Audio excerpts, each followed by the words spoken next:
Ambassador Kim Hannah walked through the massive doors of the council chamber, her heart beating fast. The walls stretched up so high she could barely see the ceiling. Strange lights floated in the air, and the sound of alien voices filled the space with clicks, hums, and whistles that hurt her ears. She had practiced this moment 1,000 times. 50 years ago, humans had built their first ship that could travel faster than light.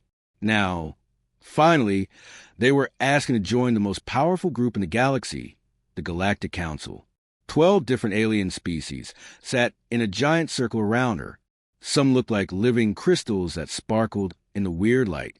Others were like floating clouds of gas that changed shape as they moved. The scariest ones looked like giant insects with too many eyes and sharp claws. "The creature called human has come before us," said a voice that sounded like rocks grinding together. Kim Hannah looked up and saw the speaker was made of blue crystal, taller than any building on Earth. "You want to join our ancient council?" Kim Hannah stepped forward and bowed politely. "Yes, Honored Council. Humanity brings many gifts. We have cured diseases that killed millions. We have learned to split atoms and bend space. We create beautiful art and music. We believe we can add much value to your great alliance." A sound like laughter filled the chamber, but it was not kind laughter. It was the sound bullies make when they see someone smaller than them. "Gifts?" said another alien, this one floating like smoke with glowing red spots her eyes. "We have watched your species for decades, little human. You fight each other over pieces of dirt. You poison your own world. You kill other creatures for fun.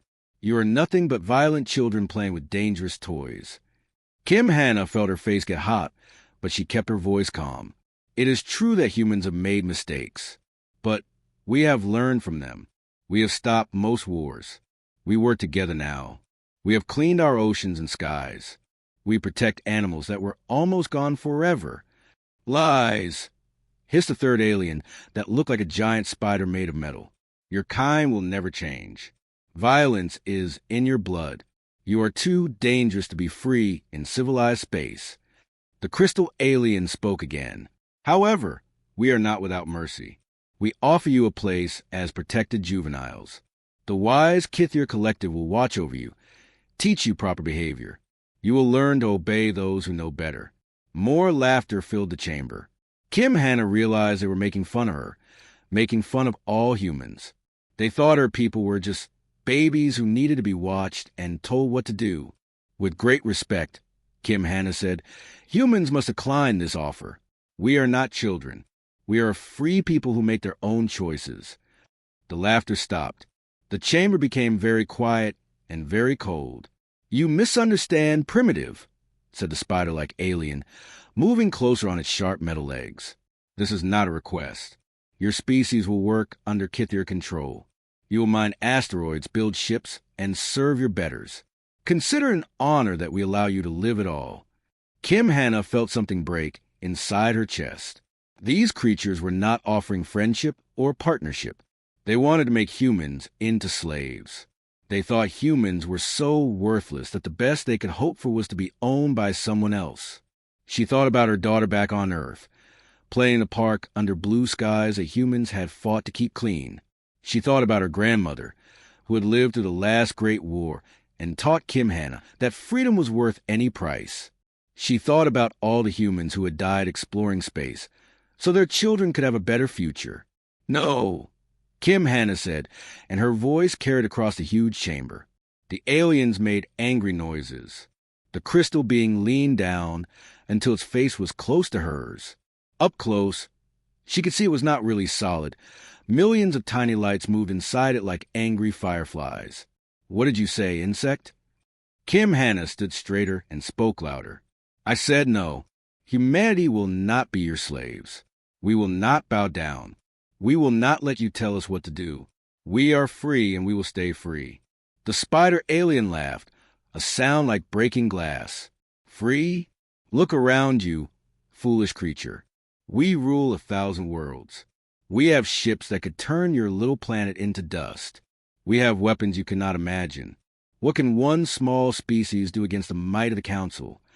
Kim Hannah smiled, and for the first time since entering the chamber, she felt calm. "You're about to find out." She turned and walked toward the door. Behind her, the aliens made more angry sounds, but she did not look back. She had delivered humanity's answer, though they did not know it yet. The Council had made a terrible mistake. They thought humans were weak because they were new to space.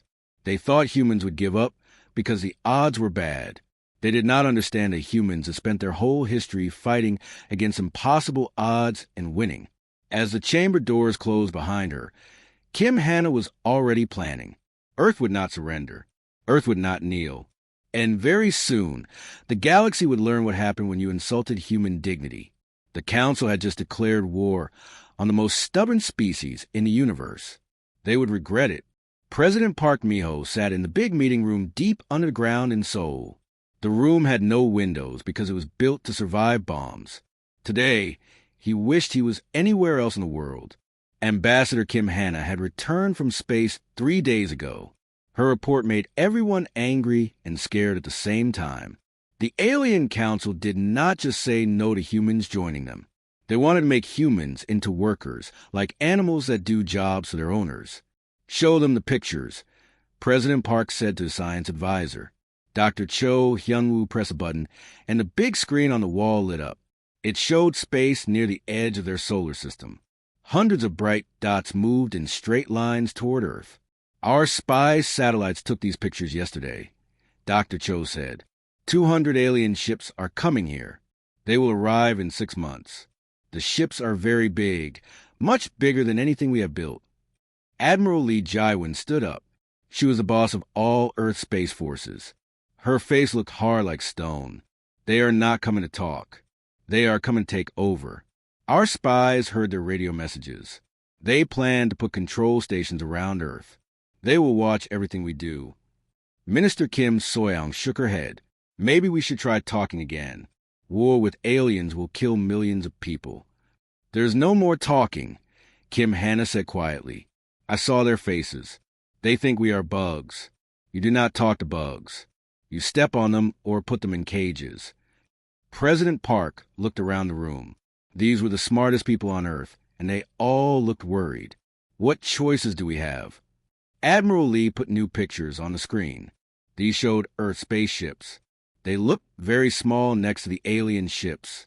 We have 60 fighting ships and maybe 300 ships that carry cargo. The aliens have better weapons, better shields, and more ships. If we fight them the normal way, we will lose. Then we do not fight them the normal way, said Dr. Cho. He smiled, but it was not a happy smile. It was a smile of someone who had a dangerous idea. The screen changed again. Now it showed plans for weapons that looked different from anything the aliens used. While other species in space made energy weapons that shoot light beams, we kept working on throwing things very fast. We call it Project Thunderstrike. He pointed to the pictures.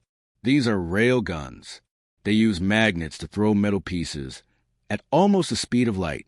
The aliens have shields that stop energy beams, but they cannot stop a piece of iron moving at 100,000 miles per second. Admiral Lee nodded. We also have nuclear bombs attached to missiles. Lots of missiles. The aliens are used to fighting one ship against one ship. We will send 1,000 missiles at each of their ships. Director Nam Soo-jin, who was in charge of spies, spoke up. We have been watching how aliens fight wars. They are very polite. They line up their ships in neat rows. They give warnings before shooting. They try not to hurt the other side too much. That sounds good, said Minister Kim. No, it is bad for them, Director Nam said. Humans do not fight polite wars. When someone threatens our families, we fight with everything we have. We do whatever it takes to win. Dr. Cho brought up more pictures. These showed space stations being built near Jupiter and Saturn. For the last 10 years, we have been building secret factories in space. We told everyone they were for mining rocks, but really they make weapons and ships. We have been preparing for this day. President Park felt cold inside. You knew this would happen? We hoped it would not, Dr. Cho said, but we planned for it. Every species that joined the aliens has to fight a war first. The aliens always win because other species fight alone. But humans are different. When one human is threatened, all humans help. Admiral Lee stood up again. Mr. President, I need permission to call back all our exploration ships. I need permission to change our cargo ships into fighting ships. I need permission to tell our people that we are going to war. The room was very quiet. Everyone knew that saying yes meant many people would die, but saying no meant all humans would become slaves. President Park thought about his daughter. She was only 8 years old. If the aliens won, she would never be free. She would spend her life working in mines or factories for creatures who thought she was less than an animal. You have my permission, he said. Send a message to every human in space, on every planet, in every ship. Tell them Earth calls for help. Within 1 hour, messages flew through space faster than light. On Mars, human colonists stopped their work and started building weapons. On the Moon, mining stations became military bases. Ships that were exploring distant stars turned around and raced home. The message was simple. Earth stands ready to fight. Come home. Dr. Cho looked at the pictures of alien ships getting closer every day. They think we are primitive because we still throw rocks at our enemies. Let them think that. Soon they will learn why humans never stop throwing rocks. We just learned to throw them much, much faster. For the first time in days, President Park smiled. The aliens had made a big mistake. They thought humans would be easy to defeat because humans were new to space. They did not know that humans had spent thousands of years learning how to fight wars. The council was about to get a very painful education. Admiral Lee Jaiwan stood on the bridge of her ship, the EDS Thunder, and watched the alien fleet appear on her screens. 200 ships came out of hyperspace at the edge of the solar system, each one 3 times bigger than her largest battleship. They moved in perfect rows like they were in a parade. They sure like to show off, said Commander Park Ji-woo from his station. He was young, but had trained his whole life for this moment. Let them, Admiral Lee replied. Pretty formations make good targets. The human fleet looked tiny next to the aliens. Only 30 ships against 200. But Admiral Lee was not worried. She had spent 6 months preparing for this day, and she knew something the aliens did not know. A message came from the alien fleet. The screen showed a creature that looked like a cloud of purple gas with glowing eyes. I am Fleet Marshal Corinth of the Nebulan Empire. You will surrender immediately or be destroyed. Admiral Lee pressed a button to reply. This is Admiral Lee Jaiwan of the Earth Defense Force. You have entered our home system without permission. Leave now or face the consequences. The alien made a sound like wind blowing through a cave. Other aliens appeared on the screen, and they were all laughing at her. Look at this brave little creature, Corin said. 30 ships against 200, and she threatens us. How amusing. You have one chance, the alien continued. Lower your shields and prepare to be boarded. We will be gentle with you if you do not resist. Admiral Lee looked around her bridge. Every person there was ready to fight, even though they knew many of them would die today. I have a message for your council, she said into the communicator. The council insulted humanity's dignity. Today you learn what happens when you threaten human families. She cut the communication and turned to her crew. All ships, begin Thunder Protocol. Show them what happens when you pick a fight with humans. The first alien ships moved forward to surround the human fleet. They were not worried. Their shields could stop any weapon they knew about. Their energy beams could cut through any armor. They had fought wars for thousands of years and always won. The EDS Lightning was the first human ship to attack. Captain Kim Tae-hyun aimed his ship straight at the biggest alien vessel and pushed his engines to maximum speed. The aliens watched in confusion as the small human ship rushed toward them like a bullet. Is he trying to ram us? One alien asked. How primitive. They found out how wrong they were when Captain Kim fired his railguns. Chunks of metal moving at incredible speed punched through the alien shields like they were made of paper.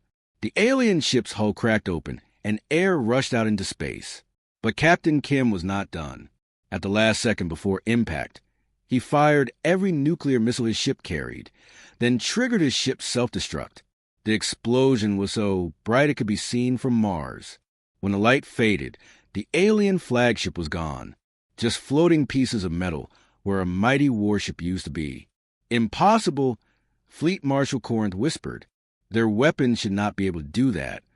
Across the battlefield, human ships used tactics that horrified the aliens. The EDS Storm dropped metal mines that looked like space garbage, then watched as alien ships flew into them and exploded. The EDS Hammer fired 1,000 missiles at once, overwhelming the alien defense computers with more targets than they could handle. The humans did not fight like civilized beings. They rammed ships into each other. They had bombs inside their own wrecked ships, so that when aliens tried to rescue survivors, the bombs would explode. They used their own ships as weapons, sacrificing themselves to take down larger enemy vessels. What kind of monsters are these? Screamed an alien captain as his ship was torn apart by human railgun fire. The humans aimed for the parts of ships that held air, trying to kill everyone inside as quickly as possible. Fleet Marshal Corinth watched in horror as his perfect formation fell apart. His ships were built to fight energy weapons, but the humans threw chunks of metal that moved faster than light beams. His shields were useless against solid objects moving at such incredible speeds. All ships, retreat to safe distance, he ordered. But it was too late. Human ships chased his fleeing vessels, firing missiles that followed the aliens through hyperspace and exploded when they tried to escape. In 6 hours of fighting, 60 alien ships were destroyed or so damaged they could not fight. The human fleet lost 8 ships, but every human who died took many aliens with them. The surviving alien fleet gathered far away from Earth, licking their wounds and tried to understand what had happened. Report, Corinth demanded from his officers. The humans use kinetic weapons, his science officer said with shaking voice. They throw solid objects at relativistic speeds.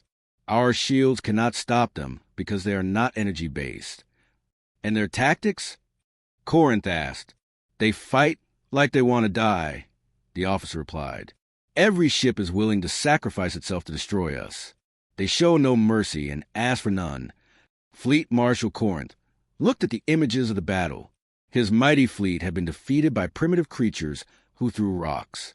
But these rocks moved at the speed of light and hit harder than anything in the galaxy. For the first time in his long military career, he felt fear. What kind of species was willing to die just to hurt their enemies? What kind of beings turned their own ships into bombs? He sent a message to the Galactic Council. The humans are not what we expected. Send more ships. But deep inside, he wondered if even more ships would be enough. War Prime Zathan of the Kithir Collective floated in his command chamber, his insect-like body twitching with anger. The reports from Fleet Marshal Corinth made no sense. How could primitive humans destroy 60 Council ships with only 30 vessels? Impossible, he clicked to his advisors. Humans have no advanced technology. They barely learned to travel between stars 50 years ago. His war council consisted of the best military minds from 12 alien species. They had conquered galaxies and crushed rebellions for thousands of years. Never had they faced such a humiliating defeat. The humans use kinetic weapons, reported science leader Vexhai, her crystalline body glowing with data streams. They accelerate solid matter to near light speed. Our energy shields cannot deflect physical objects moving that fast. Then we use more ships, Zathan declared. Gather the largest fleet in galactic history, 1,000 vessels from every member world. We will crush these insects with overwhelming force. But while the Council prepared their massive armada, humans were not sitting still. Hidden shipyards throughout the solar system worked day and night, converting asteroids into warships using technology the aliens had never seen. Admiral Kim Tae-hyun commanded the human defense of Proxima Centauri, humanity's first colony beyond Earth. His fleet of 200 ships looked impressive, but he knew the Council was bringing 5 times that number. Sir, long-range sensors detect the Council fleet, reported Lieutenant Yang Minji from her station. Over 1,000 ships approaching our position. Kim Tae-hyun nodded calmly. He had expected this. The Council could not let humanity's victory stand without response. But humans had prepared for this day too. Signal all ships, he ordered. Execute Doomsday Protocol. Across human space, secret weapons that had been built in the deepest parts of asteroid belts came online. These were not ordinary weapons. Dr. Cho Hyunwoo had called them relativistic kill vehicles, asteroids with engines that could accelerate rocks to incredible speeds and aim them at planets. The Council fleet arrived at Proxima Centauri, expecting an easy victory. War Prime Zathan looked at the human ships and laughed with his clicking insect voice. 200 ships against 1,000, he said to his officers. This will be over quickly. The battle began when Council ships moved to surround the human colony. But Admiral Kim Tae-hyun had learned from Earth's first victory. Human ships did not wait to be surrounded. They attacked immediately with the fury of desperate people protecting their homes. The EDS Revenge, commanded by Captain Oh Sung-min, flew straight into the center of the alien formation. Instead of firing energy weapons like civilized beings, it launched a cloud of nuclear mines that spread out like deadly seeds. When alien ships flew through the cloud, the mines exploded, tearing holes in their hulls. But the real horror came when Admiral Kim Tae-hyun gave the order that changed galactic warfare forever. Launch the planet killers, he said quietly. From hidden bases throughout the system, massive asteroids began moving. Human engineers had attached powerful engines to these space rocks and aimed them at the Council's home worlds. The asteroids accelerated to significant fractions of light speed, becoming weapons that could destroy entire planets. War Prime Zathan watched in disbelief as his sensors detected the approaching rocks. "What are they doing?" he demanded. "Sir," his science officer reported with terror in his voice, "they have launched relativistic projectiles at our home worlds. If those asteroids hit, they will crack our planets like eggs." The psychological impact was devastating. Council species fought wars for territory and resources, but they always followed rules. Cities were not targeted. Civilians were protected. Wars had limits. Humans had just shown they would destroy entire worlds rather than surrender. "Pull back all ships," Zathan ordered, his voice shaking. "We must protect our home worlds." "But, sir, we are winning here," protested his fleet commander. "Their ships are outnumbered 5-1. "Look at your screens, fool," Zathan clicked angrily. "Half our ships are already destroyed or damaged. These humans fight like demons. Every ship they lose takes 3 of ours with it." It was true. Human vessels continued the tactics that had shocked the galaxy at Earth. They rammed ships at high speed. They turned their own wrecked vessels into bombs. They showed no mercy and expected none in return. Captain Park Jin-woo of the EDS Thunder exemplified human tactics when his ship was surrounded by 10 alien vessels. Instead of surrendering, he overloaded his reactor and flew his ship into the largest enemy vessel. The explosion destroyed both ships and damaged 5 others. As more human ships sacrificed themselves, alien crews began to panic. They were used to opponents who valued their own lives. Humans seemed to value victory more than survival. "These creatures are insane," reported one alien captain. "They would rather die than lose." War Prime Zathan faced an impossible choice. He could continue the battle and probably win, but lose hundreds more ships to human suicide attacks.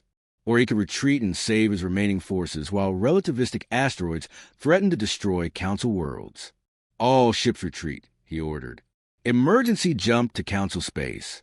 As the massive alien fleet fled, Admiral Kim Tae-hyun sent a message that was broadcast across the galaxy. "Tell your Council that humans do not surrender. Attack us again, and we will turn your worlds to dust." The mighty Galactic Council, rulers of 1,000 worlds, had been defeated by creatures they called primitive. Worse, they had been terrified into retreat by the threat of total destruction. Across Council space, leaders who had ruled for millennia asked the same question: what manner of beings are these humans? They were about to learn that some questions are better left unanswered. Secretary General Kim Hanna stood at the podium of the new Galactic Assembly, built in orbit around Earth's moon. 1 year had passed since the war ended, and the galaxy looked very different now. The Great Chamber was full of beings from hundreds of worlds, but today they sat as equals, not rulers and servants. The old Galactic Council was gone. After the human victory at Proxima Centauri, 3 Council species had broken away and asked to join humanity's side. Others had hidden in their home systems, afraid that humans might send planet-killing asteroids their way. The 1,000-year reign of the Council had ended in less than 2 years. Today we begin a new chapter, Kim Han announced, her words translated into hundreds of alien languages. Not the victory of one species over others, but the birth of true equality among the stars. In the military section, Marshal Lee Jaiwan watched former enemies sign the Solar Compact. The crystalline Zephyrians who had once called humans primitive now traded their advanced shield technology for human medical knowledge. The gas-dwelling Nebulans shared their star mapping data in exchange for Earth's quantum computers.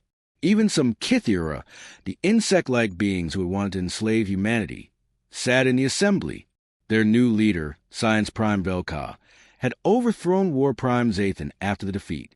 She clicked her approval as human doctors demonstrated how to cure a disease that had killed Kythera children for centuries. The old council hoarded knowledge, said Dr. Yang Minji, now Earth's chief science coordinator. They kept the best technology for themselves while other species stayed primitive. We share what we learn with everyone. But not everyone was happy with the new order. In a dark corner of the assembly, former council speaker Thane Ka watched the proceedings with hatred glowing in his crystalline form. His species had ruled a galaxy for 1,000 years, and now they were being treated like equals with creatures who still threw rocks. "This is not over," he whispered to his aide. "Humans may have won battles, but they do not understand galactic politics. Other species fear them now. Fear makes enemies." He was partly right. Many alien species were frightened of humans after seeing the war. Stories spread to the galaxy about human ships that turned into bombs, about warriors who smiled as they died if it meant hurting their enemies, about weapons that could crack planets like eggs. But Secretary General Kim Hanna had expected this. She had spent the year after the war traveling to alien worlds, meeting with leaders, showing them that humans could be friends as well as enemies. "We know you are afraid," she had told the leaders of the Spiral Federation, a group of peaceful species that lived in the galaxy's outer rim. "You have heard stories about human violence. Some of them are true. When you threaten our families, we will fight with everything we have. But when you treat us with respect, you will find no better friends in the galaxy." The proof was in the results. Human engineers had helped the water-breathing Aquari rebuild cities destroyed by council taxation. Human farmers had taught the plant-like Verdani new ways to grow food on dead worlds. Human doctors had saved millions of lives across dozens of species. The old council ruled through fear. Kim Hanna continued her speech. They said, "Obey us or be destroyed. We offer a different choice. Work with us and we all become stronger." Captain Oh Sungmin, hero of the Battle of Proxima Centauri, now commanded the first joint exploration fleet. His ship, the EDS New Dawn, carried humans, reformed Kythera, and several other species on a mission to explore beyond the galaxy's edge. "Sir, we are ready for departure," reported a Zephyrian science officer, Keflar. The crystalline being had volunteered to serve on a human ship, something that would have been impossible under the old council. "Take us out," Oh Sungmin ordered. As his ship jumped to hyperspace, he thought about how much had changed. 2 years ago, aliens had called humans primitive. Now they competed for the chance to serve on human vessels and learn human tactics. But the most important change was happening on the former council worlds. Species that had been oppressed for centuries were finally free to develop their own technology, their own governments, their own futures. The Kythera had split into dozens of independent colonies. The Zephyrians had elected their first democratic government in 1,000 years. Even the proud Nebulans had asked human advisors to help them write a constitution. The council said we were too violent to be civilized. Kim Hanna concluded her speech. They were wrong. We were not too violent for civilization. They were not civilized enough for us. The assembly erupted in cheers from hundreds of species. Former enemies applauded alongside human allies. The sound echoed through the chamber and was broadcast to every world in the galaxy. As the ceremony ended, Kim Hanna looked out through the great windows at Earth below. Her blue world spun peacefully in space, no longer threatened by alien fleets. Around the planet, ships from dozens of species came and went, trading knowledge and friendship instead of threats and demands. The galaxy had learned an important lesson. Respect could not be demanded at the point of a gun. It had to be earned through strength, wisdom, and the willingness to help others. Humanity had earned that respect with fire and blood, but now they were building something better with hope and cooperation. The age of the Council was over. The age of equals had begun. And in the depths of space, human exploration ships continued to push outward, carrying the message of Earth to distant stars. We are free, and we will help you be free too. The galaxy would never be the same.